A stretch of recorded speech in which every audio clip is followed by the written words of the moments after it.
ओपा कसं वाटतंय? एकदम बढिया. मस्त पहिले सगळं तुम्ही सांभाळलात? काम केलं आपण. आलो हॉस्पिटलवरनं तरी लगेच भाऊ का 2 माले जाऊ भाऊ लगेच हक्काने यायचं आणि आता कुठे हक्काने कसं काय करणार तर ही तिथे तिथे असतात ना तेव्हा तेच वाईट वाटत असतं काय झालं तरी भाऊ धावून गावापासून असं हो लगेच काळजी सगळ्यांच्या आई बापाची सगळ्यांची काळजी दिली पाहिजे अशी एकाची नाही अशी नाही आणि बघ नोकरी नव्हती तर ते थोडंसं कामाला गेलं आणि एक शर्मिलाला घेऊन आले ते बोलायला बसलं तर जमत नाही आपल्याला बोलायला तेवढं ते का खूप बोललीस पण तू. लय मेहनत केली माझ्या पाठीशी ते सावलीसारखं उभं राहिलं भाव नाही पण हे राहिले उभं राहिले भाव कसं बहिणीची म्हटलं तसं हे राहिले पण मी त्याला विसरत नाही कधी सगळं बॉय. आज आपले स्टोअर डिपार्टमेंट मधले अण्णाजी चव्हाण त्यांचं रिटायरमेंट आहे आणि त्यांचा सत्कार करण्यासाठी आपण सर्वजण उपस्थित आहात.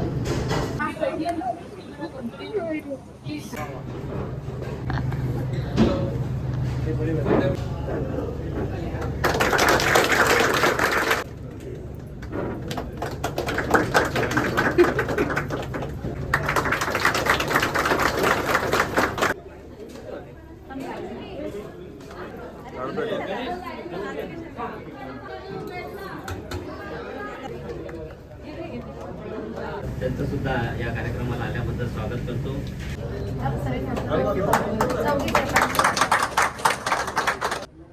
डन.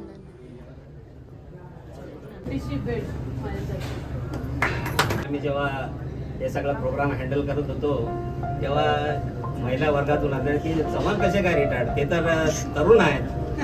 आता तेच वर्ड सरांनी पण उगारले 2-3 वेळा आणि असं यंग तरुण माणूस रिटायर्ड होत आहे तर त्यांचं शरीर म्हणजे त्यांनी राखलेलं आहे. असं प्रत्येकाने आपल्या शरीराची निगा राखायची आहे आणि तंदुरुस्त व्हायचं आहे. एक उदाहरण आहे आणि त्यांचं कार्य आहे. त्यांनी अजून सेवा या जसलोक हॉस्पिटलला मिळाला त्यानंतर अजून सेवा त्यांनी करावी. नमस्कार.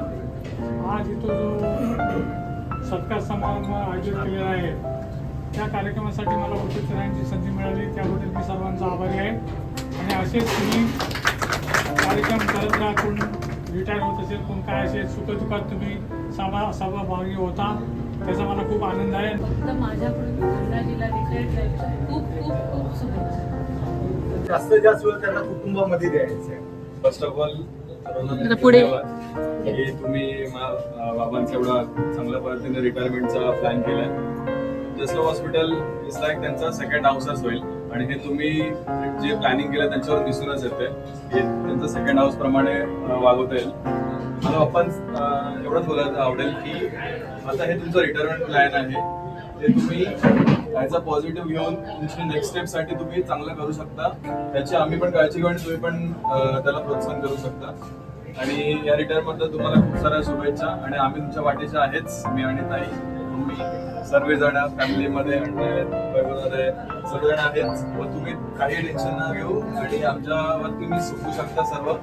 आणि ह्या निमित्ताने आपण दुसरा तुमच्या सगळ्या असं बोलतात सर्वजण की भरपूर यंग आहेत ते सर्वांनाच माहिती आहे की यंग आहेत म्हणून ते या वाटचालीसाठी तुम्ही नवीन स्टेप घेऊन आपण पुढच्या वाटचालीसाठी आपण पाऊल उचलूया.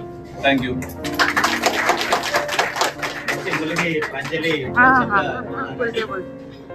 सो सगळ्यात आधी तर नमस्कार सगळ्यांना. तर माझा भाऊ तर ऑलरेडी सगळं काही बोललेलं आहे आणि खरंच थँक्यू तुम्ही एवढं सगळं प्रेम दाखवता पप्पांना. ते ऑलरेडी भाऊ त्याचे पप्पांनी लहानपणापासून बरंच काही केलं आणि खूप मेहनत केली. मी त्यांना त्या दिवशी विचारत होते पप्पा किती वर्ष झाली तुम्हाला आता इकडे, पण इकडचाच फक्त जर पकडले तर त्यांनी एवढंच नाही तर त्यांनी लहानपणापासून केलंय. म्हणजे गुरं सांभाळण्यापासून शेती करण्यापासून सगळंच काम पप्पांनी खूप लहान एजपासून केलंय. तर आय थिंक असा कधीच वेळ नव्हता की त्यांनी काम नाही केलं.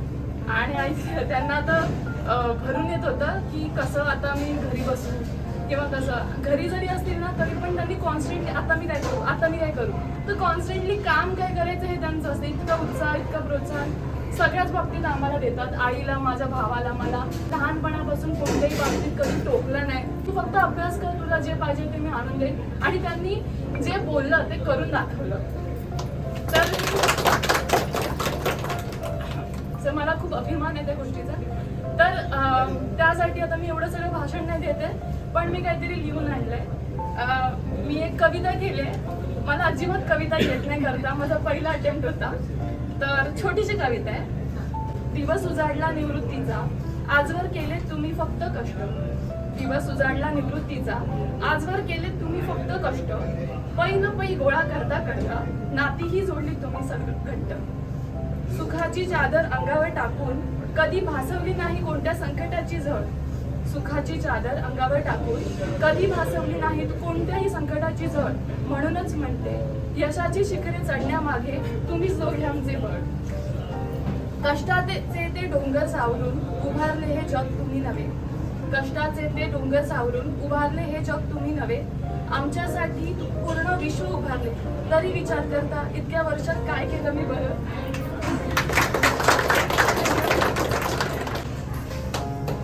कामाला लागलो तेव्हा प्रथम कधी सकाळी आल्यानंतर चहा लागायची, अण्णाजीकडे यायचो, अण्णा कप दे. खूप चांगली फॅमिली आहे. पूर्वीपासून एवढ्या वर्षाचा संबंध आला. कधी कोणाला हट केला नाही, कधी कोणाला. चारी भावांनी आपलं काम करत गेले. चव्हाण साहेब HR मध्ये होते, अण्णाजी स्टोअरमध्ये असो, किंवा गणेश असो किंवा संदेश असो, प्रत्येक फॅमिलीवर खूप अत्यंत चांगले संस्कार झाले. हे मी माझ्या डोळ्यांनी 95 पासून बघत आलो. कधी कुठल्याही व्यक्तीला त्यांनी अपशब्द काढला नाही. म्हणजे असे संस्कार होणं पण गरजेचं असतं. आणि एखाद्या कामगाराची निष्कलंकित सेवा कशी करावी हे खरोखर अण्णाजीने दाखवून दिलं. पण जर माणसाने, कामगाराने आपल्या कामाशी जर प्रामाणिक राहिलं तर खरोखर कोणाच्याही दयेची किंवा कोणाच्याही ह्याची गरज पण नाही, विलनची वगैरे. आणि अशापैकी एक अण्णाजी चव्हाण होते, त्यांचा आज निवृत्तीचा दिवस आला. मी त्या दिवशी पण युनियन ऑफिसमध्ये त्यांना सांगितलं की जास्तीत जास्त तुम्ही वेळ कुटुंबाला न देता हॉस्पिटलमध्ये स्पेंड केलात, घालवलात. ही एक आपली, जसं तो मुलगा म्हणाला, खरं आहे ते नाही. ते प्रामाणिकपणे ड्युटी करणं हे फार गरजेचं आहे. आणि हे या कामगारांनी दाखवून दिलं की चांगलं काम करा, व्यवस्थित या कामावर, आपल्या टाइम टू टाइम कामाशी काम ठेवा. काही कामगार चुकतात त्याच्यातून. त्या कामगारांसाठी अण्णाजीसारखी व्यक्तीने खरोखर बोध घ्यावा की कशी निष्कलंकित सेवा करून सन्मानाने कसं रिटायरमेंट मिळावं, हे अशा व्यक्तींकडनं शिकावं. मला सगळ्यांना आता भुक्या लागलेल्या आहेत, त्यामुळे मी तुमचा फार वेळ घेत नाही. 2 गोष्टी नमूद करतो. एक म्हणजे त्यांची काटक शरीरयष्टी, त्याचं भुके जातच त्यांच्या पाल्यांकडनं आपल्याला समजलेलं आहे. ते पण खरंच खूप मेहनती माणूस आहे. आणि दुसरी म्हणजे त्यांची तल्लख बुद्धी. स्टोअरची इन्व्हेंटरी त्यांच्या इकडे असते, त्यांना काही कागद बघायला लागत नाही. आणि हा माझा अनुभव आहे. ते गेली कित्येक वर्ष इथे कार्यरत आहे आणि त्यांनी आम्हाला किती गोष्टी शिकवल्या. तिकडे आल्यानंतर किती गोष्टी त्यांच्याकडनं आम्हाला समजल्या. त्यामुळे त्यांच्यासारखा माणूस मिळणं दुर्मिळ आहे. खरंच तुम्ही प्रयत्न करा, यांना कंटिन्यू करताना खूप बरं. आपल्याला अशा लोकांची गरज आहे. चांगली चांगली आपले कर्मचारी आपल्याला लाभले, खरंच आपलं जसलोकचं भाग्य आहे. असेच लोक आपल्या अजूनही निर्माण हो ही सदिच्छा. आणि तुमच्या पुढच्या वाटचालीसाठी तुम्हाला शुभेच्छा. भाषण करतील.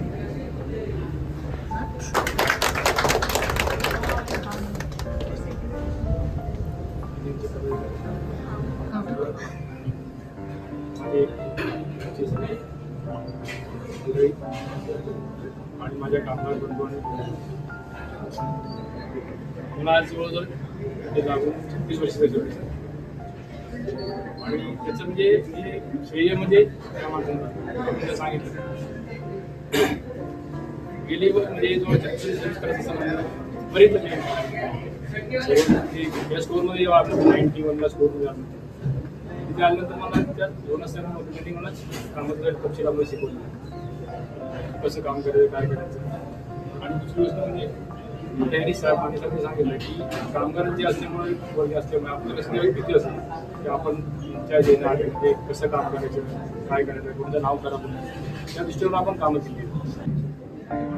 आणि काम करत असताना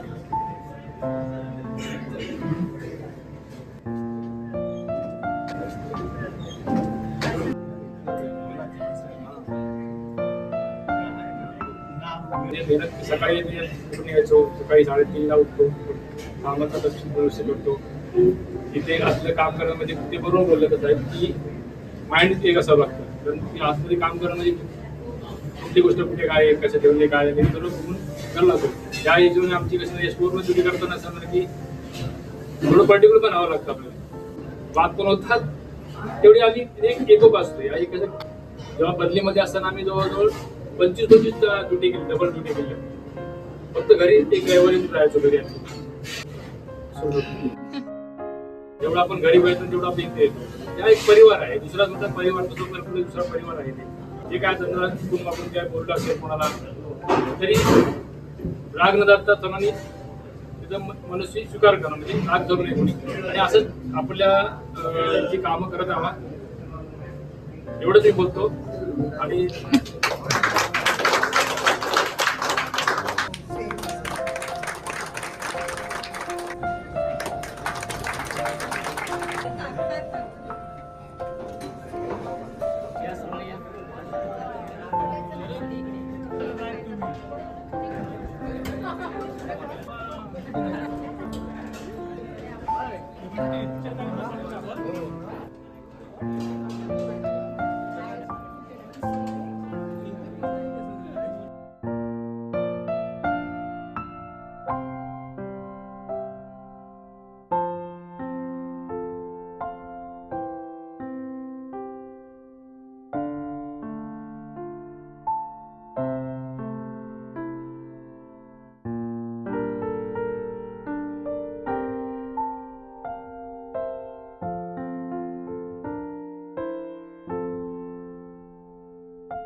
मी जेव्हा काम करतो ना तेव्हा कसं मी घर सांभाळून मी काम केलं ना हे महत्वाची गोष्ट आहे ना. सांभाळ केला.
चौकेपणी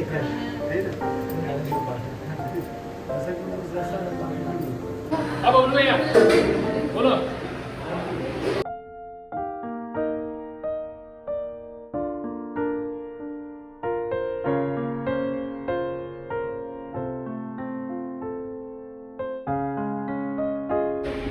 इथे स्टोर होता नाश्ता वगैरे कुपन म्हणजे लंच होती ते सर्व इथे असत होता.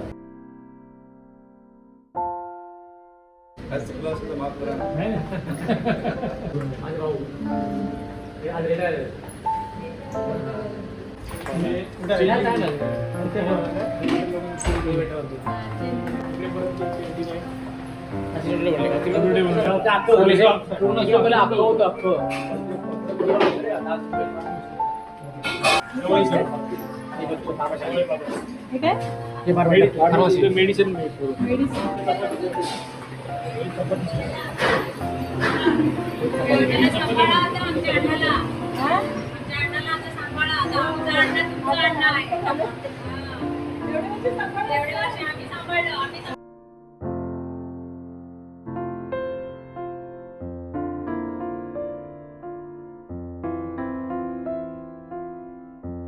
त्यांचे पूर्वी ज्यूस मला रोज ज्यूस द्यायचे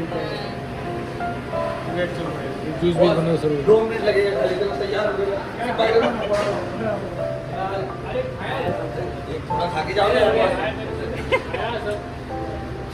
एक तरी टेस्ट करा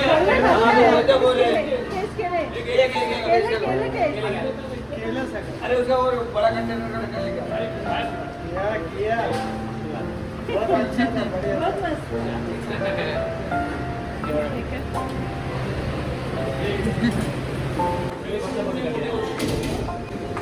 बढ़िया खूप मोठे होते लागवड